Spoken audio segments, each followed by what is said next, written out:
have to fear Him. In war, there is no substitute for victory. Let us never negotiate out of fear.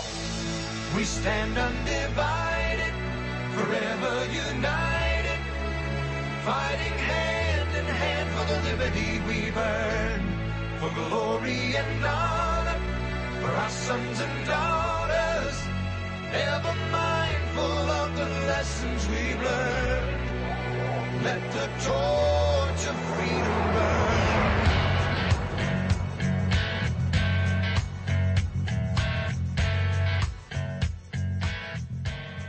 Welcome to the intersection of faith and politics. This is WallBuilders Live with David Barton and Rick Green. Thanks for joining us today. It's Friday, which means it's Good News Friday. We're going to get a lot of good news for you today, but it's also awfully close to Thanksgiving, David. We're only, about 10 days out or so? Yeah, we only had a week and a half to Thanksgiving, and actually I guess we're kind of 2 weeks out from Thanksgiving because 2 weeks from yesterday.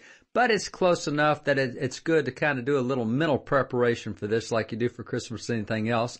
And so we thought we'd just kind of do a little acknowledgement of Thanksgiving and put our mind on it for a little bit. Just Johnny Cash has got a little good Thanksgiving lyric here that we thought would be worth hearing to kind of put our heads in the direction of what's one of the greatest American holidays, Thanksgiving.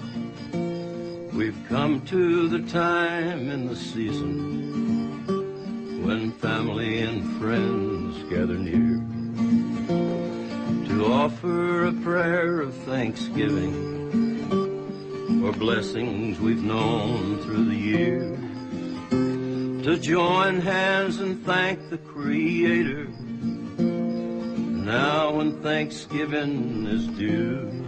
And this year when I count my blessings, I'm thanking the Lord He made you. This year when I count my blessings, I'm thanking the Lord He made you. Good time of the year. It's one of the great Christian holidays, one of the great biblical holidays, this time of Thanksgiving. And by the way, when you go back to the very first Thanksgiving that we had federally in 1789, founding fathers on the floor of Congress, such as Elias Boudinot and Roger Sherman, actually pointed to the biblical precedent from 2 Chronicles chapters 5 through 7 about why we should do Thanksgiving as well. That's what they used to ask George Washington to do the first federal Thanksgiving. George Washington agreed and issued that Thanksgiving proclamation. So we're really just about 2 weeks away from the first federal holiday that was ever celebrated, and that's Thanksgiving.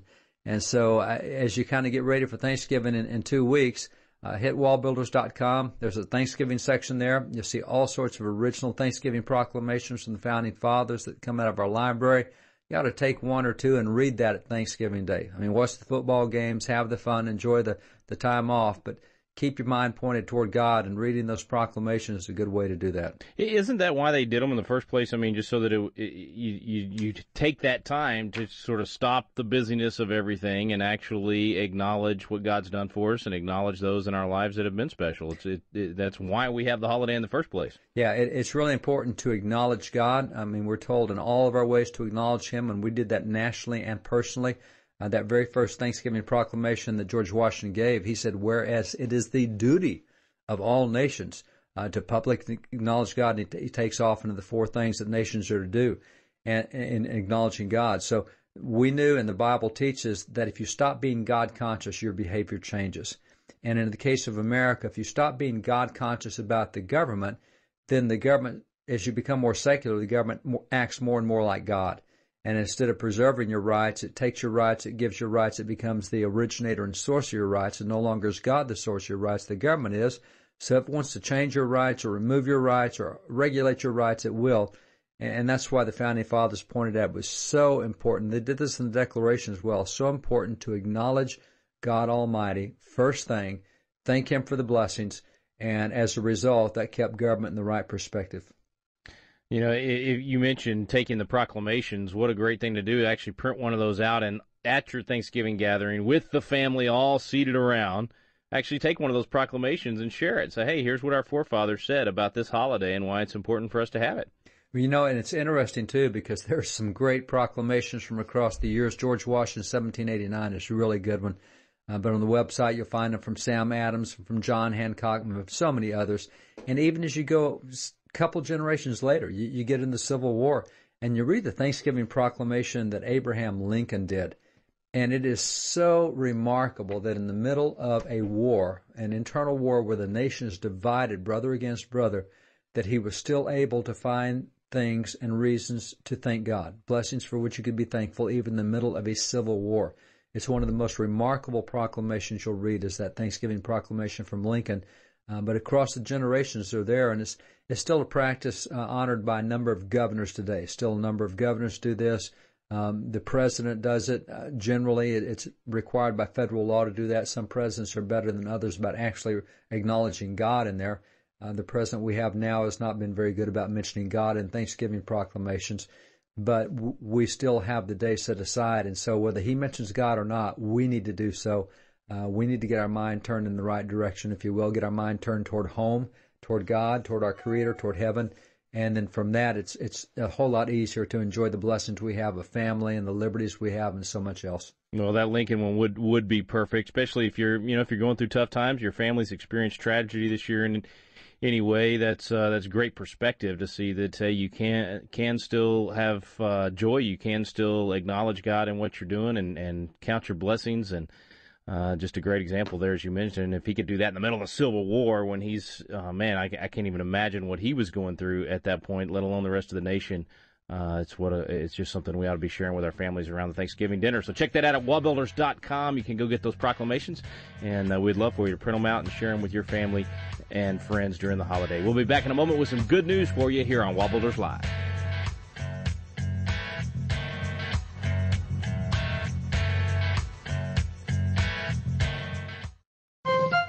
This is David Barton with another moment from America's history. In the minds of many today, government is a purely secular institution and is not in any way to be joined to religious principles.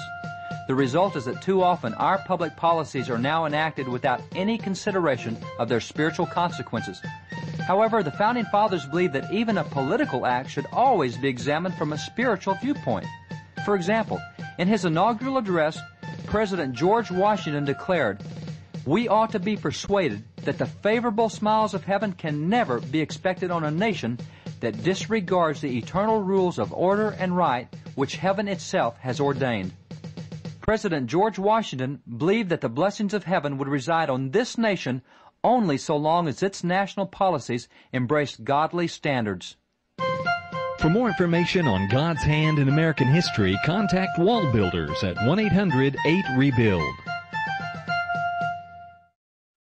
Let the torch of freedom burn.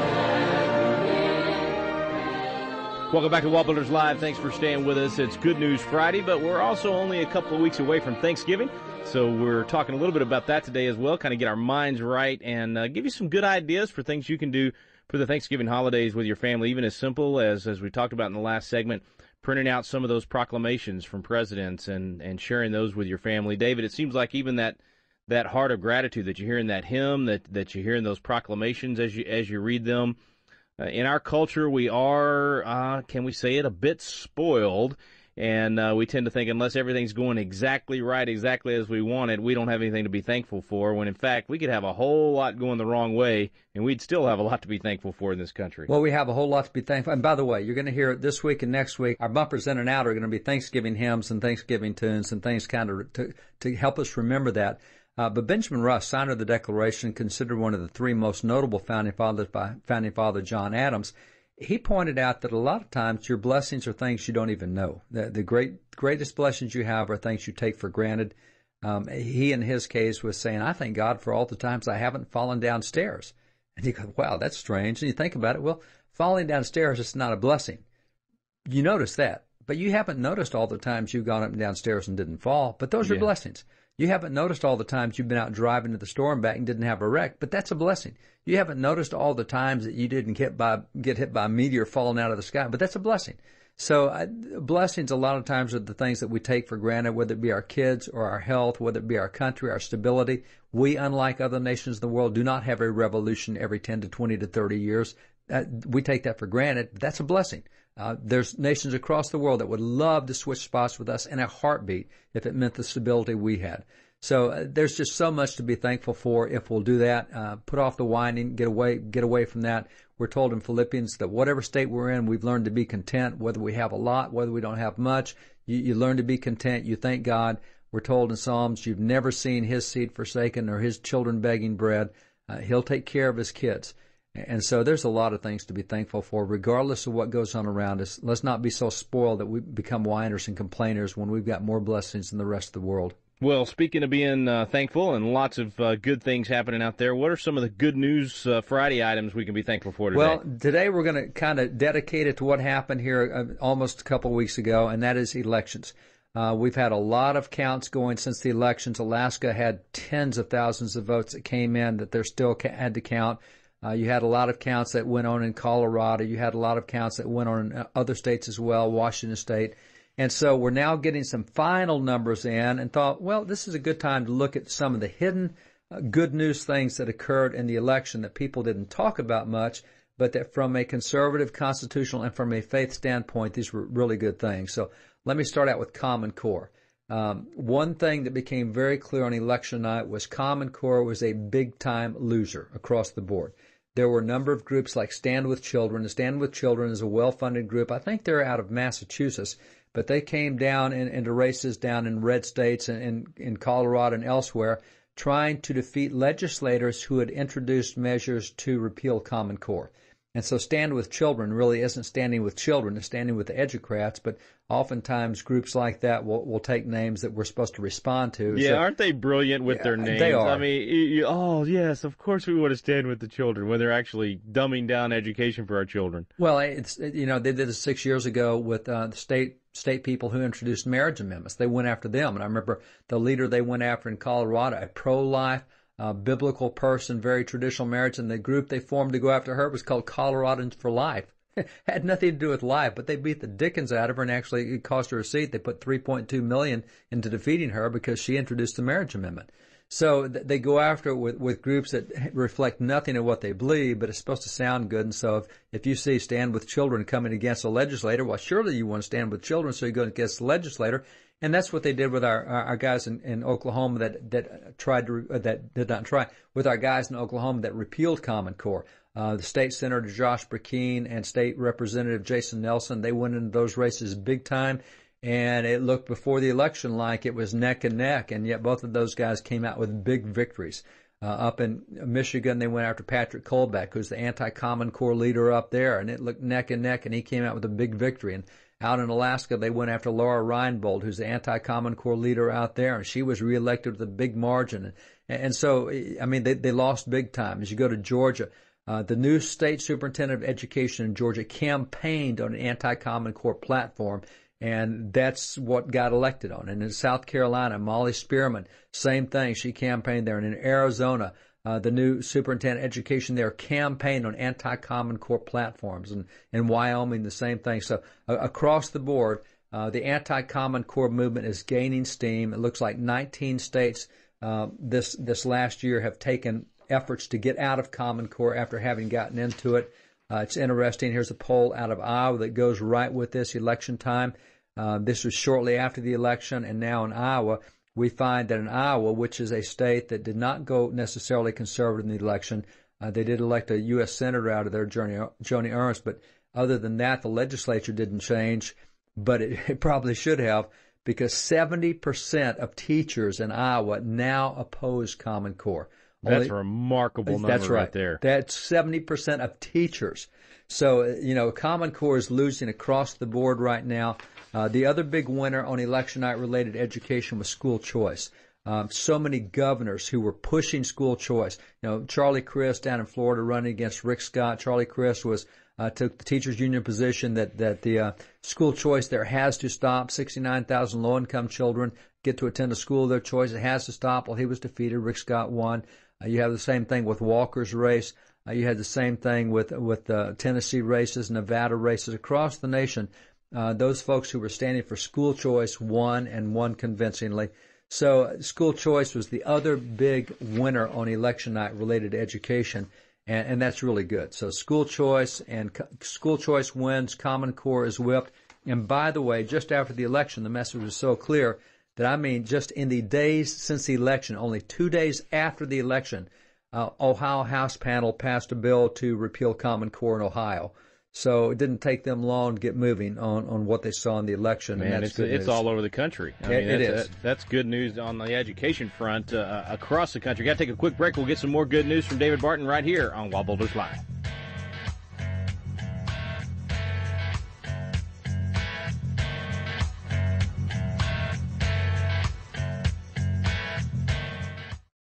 This is David Barton with another moment from America's history. What is the purpose of government? Founding Father Oliver Ellsworth believed he knew. Oliver Ellsworth was a delegate at the convention which formed the Constitution, and later he became the Chief Justice of the U.S. Supreme Court. Concerning the purpose of government, Oliver Ellsworth declared, "The primary objects of government are the peace, order, and prosperity of society." Yet how were these goals to be achieved? Ellsworth explained, "To the promotion of these objects, good morals are essential. Institutions for the promotion of good morals are therefore objects of legislative provision and support, and among these, religious institutions are eminently useful and important." Founding Father Oliver Ellsworth believed government could never reach its goals apart from the help of religious institutions. For more information on God's hand in American history, contact WallBuilders at 1-800-8REBUILD.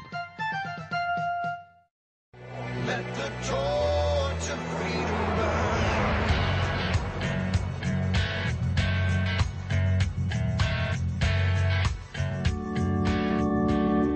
We gather together to ask the Lord's blessing. He chastens and hastens His will to make known. The wicked oppressing now cease from distressing. Sing praises to His name. He forgets not His own. And welcome back to WallBuilders Live. It's Good News Friday, and we're just a couple of weeks out from Thanksgiving, so we're playing some hymns. We're talking about some of the things you can do on Thanksgiving, including going and getting some of those proclamations from former presidents. The Lincoln one's one we talked about earlier in the program. Amazing that you can be thankful in the midst of the Civil War. That's a great attitude to have, and we need to be able to do that in whatever we're facing today. David, we're back on good news, so some of those things we can be thankful for. You've already mentioned quite a few from across the nation on education as a result of the election. What other good news you want to share with us? Well, when you look at why people voted the way they did, you had a total of about 40%, 40% of folks who said they voted the way they did in this election because of the abortion issue. That's what drove their vote. And of those, you have 23% who said they voted the way they did because they supported life. On the other side, you had 16% who said they voted the way they did because they opposed life. They supported abortion. That gives you a 7% advantage if you're a pro-life person running for this race. So you had a 7% bump in favor of pro-life, which is a huge thing. And so if you look at the Right to Life and the state organizations that endorsed Right to Life candidates, 72% of those candidates won on election night. So that's really, really good. That's a big support for life. People voted life. Again, a 7-point swing will make a huge difference in most races. Emily's List and NARAL and Planned Parenthood, all these guys were huge losers, and they spent much, much more money than the life groups did, and yet they come up short on it. So that's fairly significant. Also on election night, you had a state of Tennessee that its people voted in an amendment that stripped the right for the state Supreme Court to hear all the abortion cases, because the legislature of Tennessee has been passing pro-life laws, and their Supreme Court keeps striking down the pro-life laws. And so what this amendment does, it doesn't end abortion, but it just says, guys, you got to at least go where the federal government goes on abortion, because Tennessee has been putting much more onerous restrictions in favor of abortion than even the federal courts do. So this now gets Tennessee able to pass pro-life legislation that other states are passing. And across the board, it was real interesting that pro-life women did really, really well. I mean, whether you want to take Mia Love, who won in Utah, or Sandra Fluke, who lost, I I mean, the races for women, pro-life women, did very, very good. And so, as our friend David French points out in an article that he wrote, I mean, the Democrats really tried to run on the abortion issue. They tried to do that in Texas. They tried to do that in Colorado. They tried it, and they got whipped in all those places.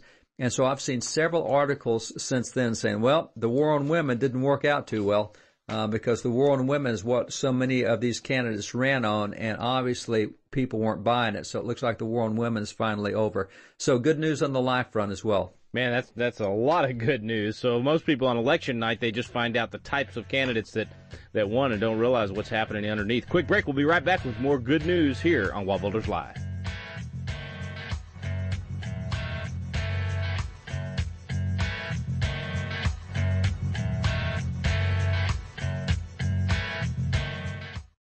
Have you ever wanted to learn more about the United States Constitution but just felt like, man, the classes are boring, or it's just that old language from 200 years ago, or I don't know where to start? People want to know, but it gets frustrating because you don't know where to look for truth about the Constitution either. Well, we've got a special program for you available now called Constitution Alive with David Barton and Rick Green, and it's actually a teaching done on the Constitution at Independence Hall in the very room where the Constitution was framed.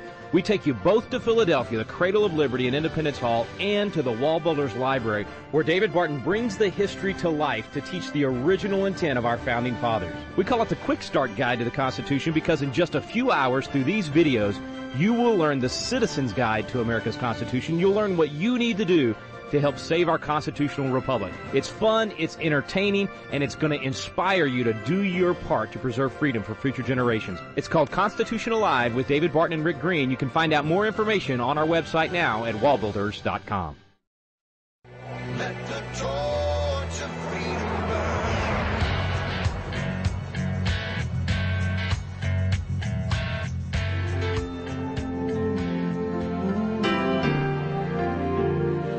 Give thanks with a grateful heart.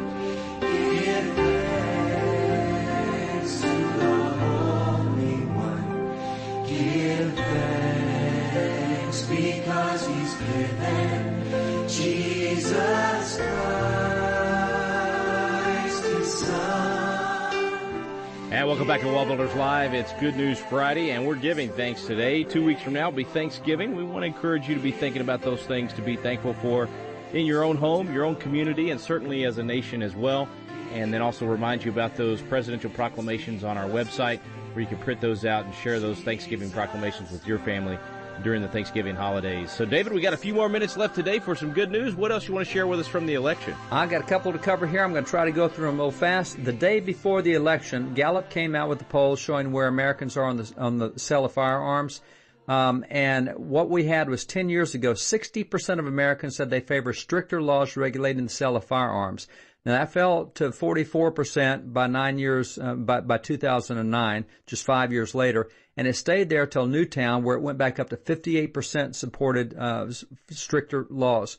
Well, it is down to 47% now, and that had a direct impact on the election as the support for stricter gun laws has fallen. And across the nation, NRA candidates won big time. I mean, big time won. NRA really cleaned up, and I don't mean NRA did. NRA represents those of us who support constitutional rights on guns, and so their guide, their voter guide, would just reflect the views of that candidate. That's right. So basically, pro Second Amendment candidates right. won, and those happen to be the ones the NRA was supporting. That's exactly right. And I love there was in Washington a gun control amendment that passed in Washington, and it was to expand background checks to private sales. And with that, they wanted universal background checks on all gun sales and transfers. So that did win in Washington, which is considered to be more of a restriction on Second Amendment. But I love the way this article summed it up. It says, this will probably touted, and this is from Charles C. Cook. He said, this will presumably be touted as a great victory, but it's not really. For a start, universal background checks represent the most modest of all the left's aims in this area. This is not a ban on assault weapons, which remain legal in Washington. It's not a reduction in magazine sizes. It's not a ban on open carry. Instead, it's a law that requires residents of the state to involve a gun dealer when they transfer a weapon to another resident within the state. So it really is a very, very, very modest victory. And by the way, in our state of Texas, it's interesting, on election night, our new governor... And by the way, just clarifying, a modest victory for the gun control folks. That's right. Certainly a loss for us, but it was a small loss. That's right. And our governor announced and sent message to the legislature that if you guys send me an open carry bill, I'll sign it. So that's the kind of person that we elected on election night across the nation. Final thing I want to point out is how that the faith vote turned out. Because the faith vote turned out really big this time. The largest constituency voting in this election was conservative Christians. They were 32% of the electorate, and they voted 86% Republican and 12% Democrat. They roughly were 52.4% of all the votes received by Republican candidates. So it was conservative Christians. And to show you how this has changed, back in 2006, among Protestants, 44% of Protestants were Democrat, 54 Republicans. This election, it was 37% Democrat, 61% Republican. Among Catholics, it was 55% to 44% for Dems to Republicans. This election, now only 8 years later, it's exactly reversed, 45 to 54. For Jewish, in 2006, it was 87% support Dems, 12 Republicans. Now it's 66-33. Across the board, faith groups are moving in a very different direction, and that was the reason for the victories. Oh, it's great. I mean, people of faith are waking up, and now they're going to get to see some of the results of that hard work, and hopefully we'll get even more of them awake for the next election. Thank you for listening today, folks. Be sure and enjoy your Thanksgiving 2 weeks from now, and next Friday, we're going to have more about Thanksgiving on our Good News Friday as well. You've been listening to WallBuilders Live. Stand undivided.